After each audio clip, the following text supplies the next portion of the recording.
नमस्कार दोस्तों, easy way learning channel पर एक बार आपका पुनः स्वागत। आज हम पारिस्थितिकी एवं पारिस्थितिक तंत्र से संबंधित परीक्षा उपयोगी महत्वपूर्ण तथ्यों और बिंदुओं की चर्चा करेंगे। दोस्तों, पारिस्थितिकी वह विज्ञान है जिसके अंतर्गत समस्त जीवों तथा भौतिक पर्यावरण के मध्य उनके अंतर संबंधों का अध्ययन किया जाता है। पारिस्थितिकी को इकोलॉजी कहते हैं, जो कि इकोलॉजी OECOLOG वाई शब्द का प्रयोग सर्वप्रथम अर्नेस्ट हेकेल ने 1866 में किया था। हेकेल द्वारा निर्मित इकोलॉजी नामक ग्रीक भाषा दो शब्दों से बना है, जिसमें ओइकस OIKOS का अर्थ है रहने का स्थान तथा लोगस का अर्थ है अध्ययन। आगे चलकर इकोलॉजी को इकोलॉजी कहा जाने लगा। पारिस्थितिकी को सर्वप्रथम परिभाषित करने और विस्तृत अध्ययन करने का श्रेय भी जर्मन जीव वैज्ञानिक अर्नेस्ट हेकेल को ही प्राप्त है। उनके अनुसार जीवधारियों के कार्बनिक और अकार्बनिक वातावरण और पारस्परिक संबंधों के अध्ययन को पारिस्थितिकी अथवा पारिस्थिति विज्ञान कहते हैं। यूजीन ओडम के अनुसार पारिस्थितिकी प्रकृति की संरचना एवं प्रक्रिया का अध्ययन है।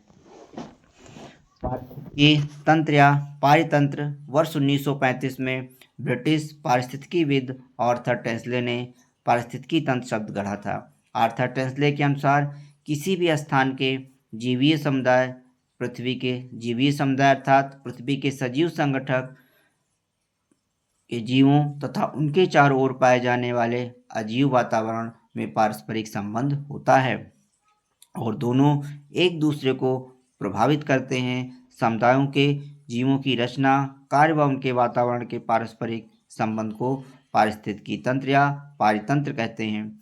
यानी पारितंत्र जीवों का समुदाय और साथ ही वह पर्यावरण जिसमें वे रहते हैं के बीच का संबंध है। दोस्तों, पारिस्थितिक तंत्र पारिस्थितिकी की आधारभूत कार्यात्मक इकाई है। यह एकमात्र ऐसी कार्यात्मक इकाई है जिसमें अंतर संबंधित जीवों का समूह और उनका भौतिक या निर्जीव पर्यावरण अंतर्निहित होता है। इसमें जीवमंडल के सभी संगठक अंतर्निहित होते हैं। इसे किसी विशिष्ट क्षेत्र में जीवमंडल की एक इकाई कहा जा सकता है। पारिस्थितिक तंत्र एक जटिल आत्मनिर्भर प्राकृतिक तंत्र होता है। इसमें सजीव और निर्जीव संगठक अंतर्निहित होते हैं। इसमें सजीवों और निर्जीवों के बीच अंतर संबंध बनाए रखने के लिए की जाने वाली सभी क्रियाएं अंतर्निहित होती हैं। वस्तुतः पारिस्थितिक तंत्र एक खुला तंत्र होता है, क्योंकि इसमें निरंतर ऊर्जा तथा पदार्थों का संचयन और बहिर्गमन यानी इनपुट और आउटपुट होता रहता है। पृथ्वी के लगभग 71% भाग पर जलीय पारिस्थितिक तंत्र का विस्तार है, अतः यह तंत्र विश्व के सर्वाधिक क्षेत्र पर फैला है।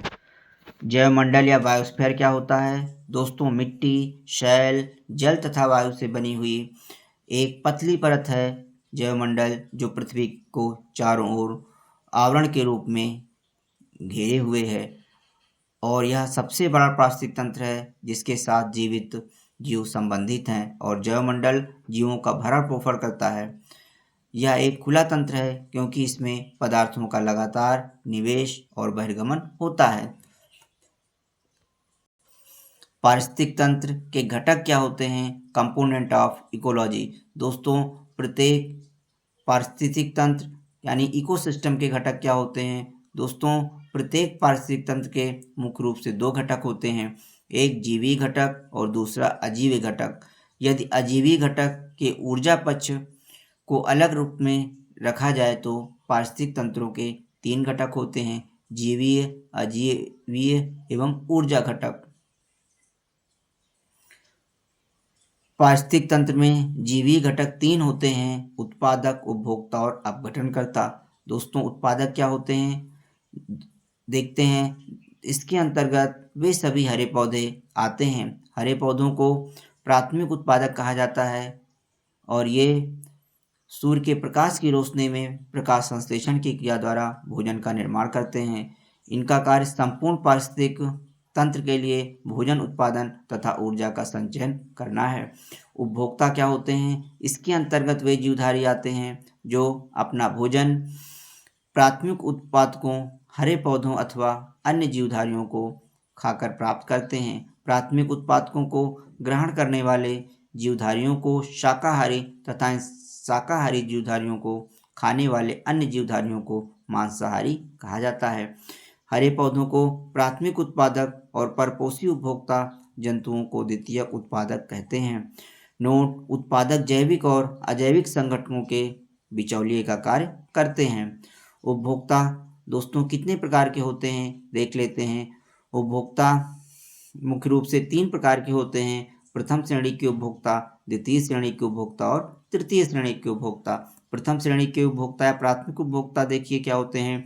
इस श्रेणी के अंतर्गत वे जीवधारी आते हैं जो प्राथमिक उत्पादकों अथवा हरे पौधों से अपना भोजन प्राप्त करते हैं।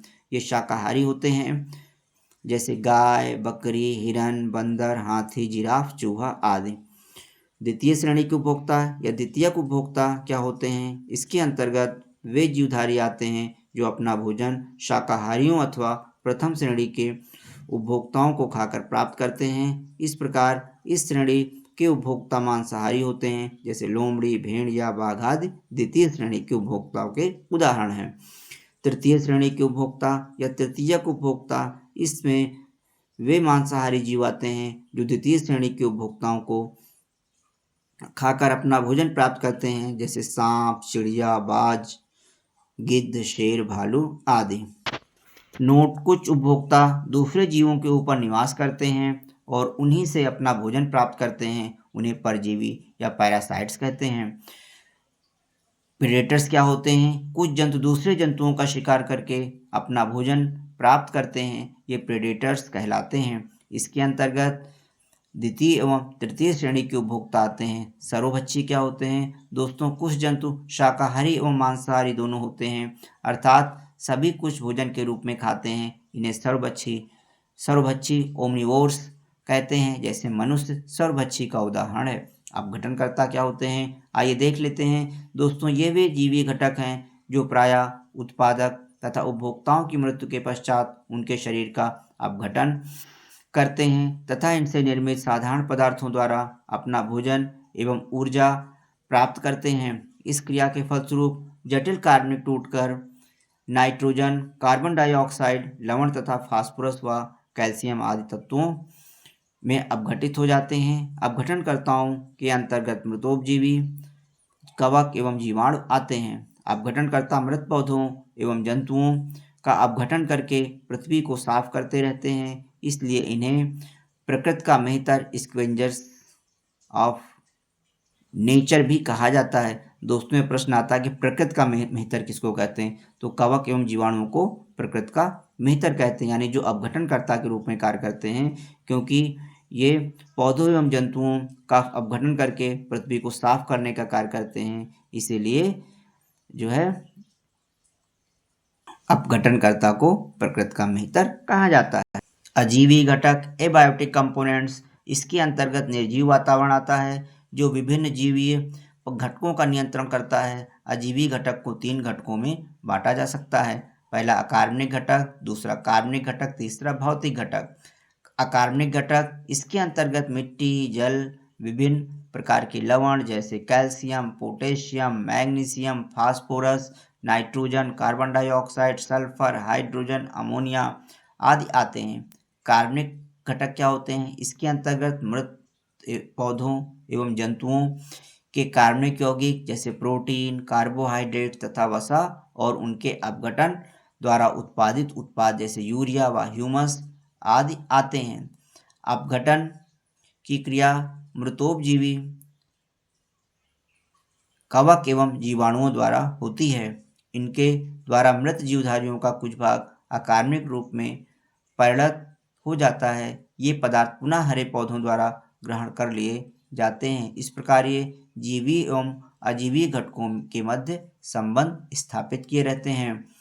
नोट: किसी भी पारिस्थितिक तंत्र में एक निश्चित समय में अजीवीय पदार्थों की जितनी मात्रा उपस्थित रहती है उसे खड़ी अवस्था कहा जाता है।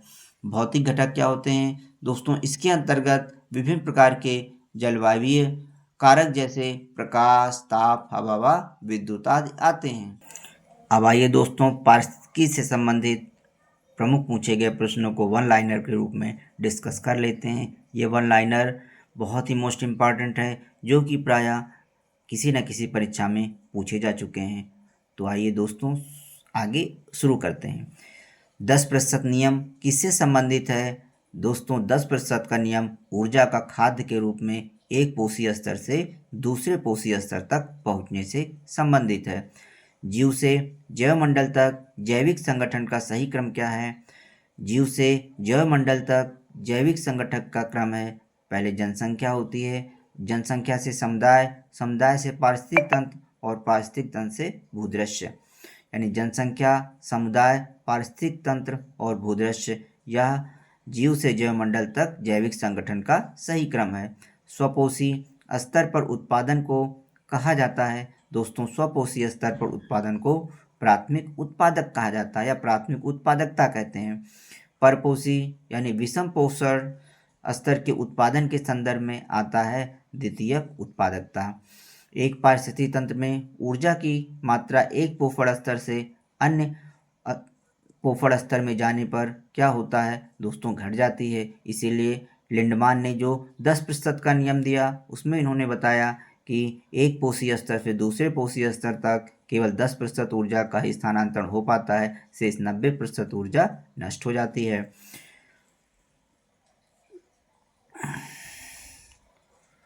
अगला बिंदु है, कुछ कारणोंवश यह तितलियों की जात स्पीशीज की संख्या में बड़ी गिरावट होती है, तो इसके जो संभावित परिणाम हो सकते हैं वे हैं, कुछ पौधों के परागकण पर प्रतिकूल प्रभाव पड़ सकता है। इसके कारण बर्रों, मकड़ियों और पक्षियों की कुछ प्रजातियों की समष्टि में गिरावट हो सकती है।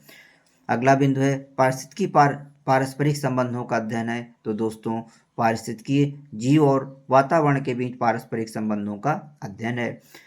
जीव विज्ञान की एक शाखा जिसमें जीव समुदाय तथा उनके वातावरण के मध्य पारस्परिक संबंधों का अध्ययन करते हैं उसे क्या कहते हैं? उसे पारिस्थितिकी कहते हैं।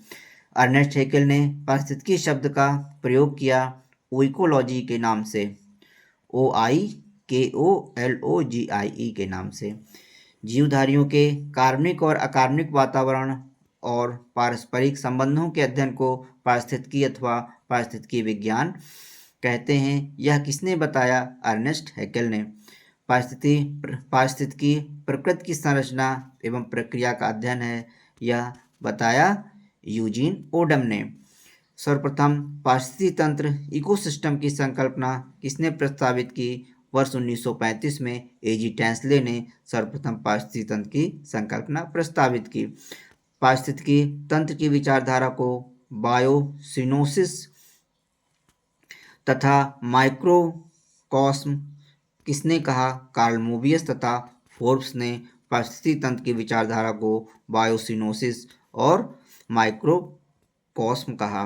प्रकृति की एक कार्यात्मक इकाई के रूप में जानी जाती है। पारिस्थितिकी तंत्र को प्रकृति की एक कार्यात्मक इकाई के रूप में जाना जाता है। पारिस्थितिक तंत्र के संबंध में कुछ सही कथन दिए गए हैं, जैसे पारिस्थितिक तंत्र किसी निश्चित स्थान, समय, इकाई के समस्त जीवों तथा भौतिक पर्यावरण को प्रतिनिधित्व करता है। यह एक कार्यशील इकाई है, इसकी अपनी उत्पादकता होती है। पारिस्थितिक तंत्र के विषय में क्या सही नहीं है? दोस्तों पारिस्थितिक तंत्र एक बंद तंत्र होता है, यह सही नहीं है दोस्तों। पारिस्थितिक तंत्र बंद तंत्र ना होकर एक खुला तंत्र होता है।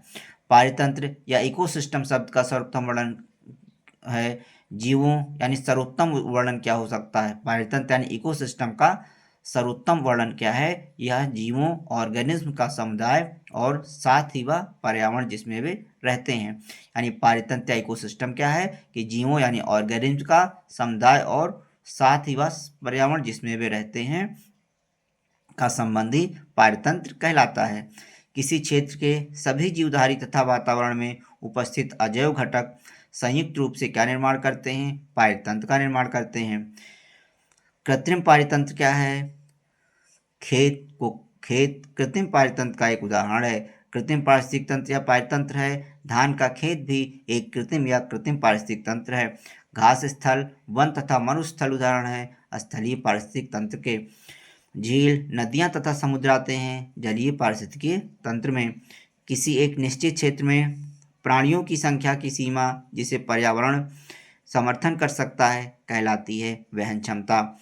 बिना पर्यावरण की रुकावट के प्रजनन की क्षमता कहलाती है जैविक विभव, बायोटिक पोटेंशियल।